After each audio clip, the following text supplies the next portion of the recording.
Hello, नमस्ते, राधे राधे। आप सभी का मेरे चैनल में बहुत बहुत स्वागत है। मैं हूँ आपकी नई दोस्त बिना।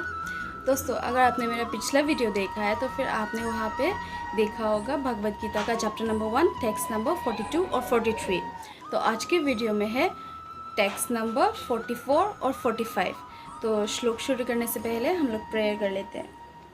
ओम तत्सत। ओम नमो भगवते वासुदेवाय। ओम श्री गुरुवे नमः। तो हमारा संस्कृत श्लोक नंबर 44 है। अहो भोतो महत्पापम कर्तुम व्यवसिता वयम यात्राज सुखलोभेन हंतुम स्वजनम उद्यताः। और जब हम लोग इसके वर्ड्स को तोड़ के पढ़ते हैं तो फिर इसके मतलब कुछ इस तरह से है। अहो मतलब अलास, अफसोस। बोतो इसका मतलब है हाउ स्ट्रेंज इट इज़, कितनी ताज्जुब की बात है। महत मतलब ग्रेट, महान। पापम मतलब सिंस, पाप।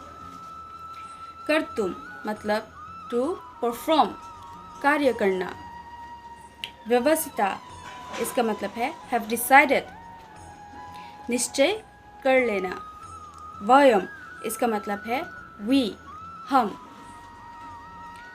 यत मतलब बिकॉज, क्योंकि। राज्य सुख लोभेना driven by greed for royal happiness, राज्य सुख की लालच में।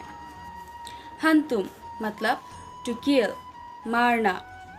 स्वजनम मतलब किंग्स मैन, हमारे भाई। उद्यताः इसका मतलब है ट्राइंग। लोग इसका इंग्लिश ट्रांसलेशन करते हैं तो फिर इसका इंग्लिश ट्रांसलेशन कुछ इस तरह से होता है। Alas, how strange it is that we are preparing to commit a great sin, driven by the desire to enjoy royal happiness। और जब हम लोग इसका हिंदी ट्रांसलेशन पढ़ते हैं तो फिर इसका हिंदी ट्रांसलेशन कुछ इस तरह से है। अफसोस, कितनी अजीब बात है कि हम राज्य सुख पाने के लिए इतनी बड़ी पाप कर रहे हैं। अभी है हम लोग का संस्कृत श्लोक नंबर 45। तो संस्कृत श्लोक है यदि मामो अप्रतीकारम अशस्त्रम शस्त्र पानयोः धर्तराष्ट्र रनेहन्यु तन्मे शेमतो रंग भवेत्।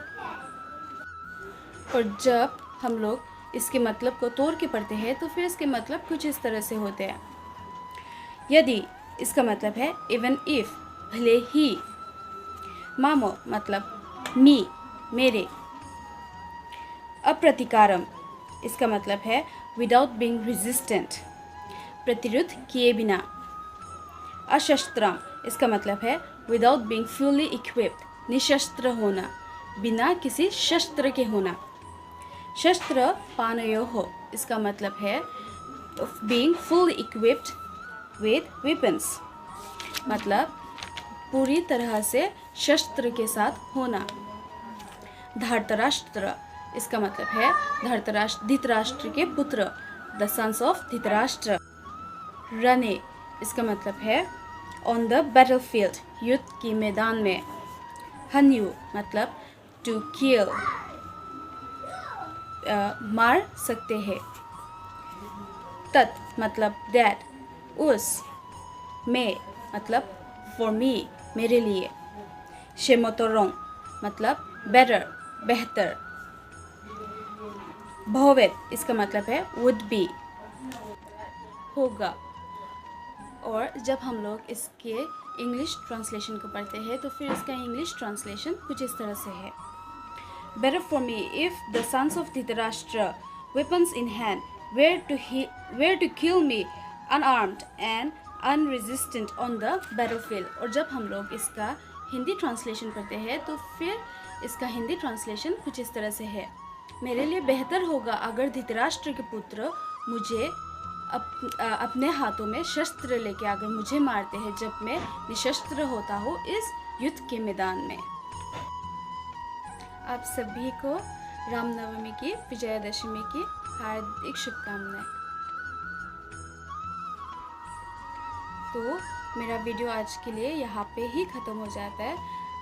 Thank you so much. Radhe Radhe. जय गीता, जय गीता, जय गीता।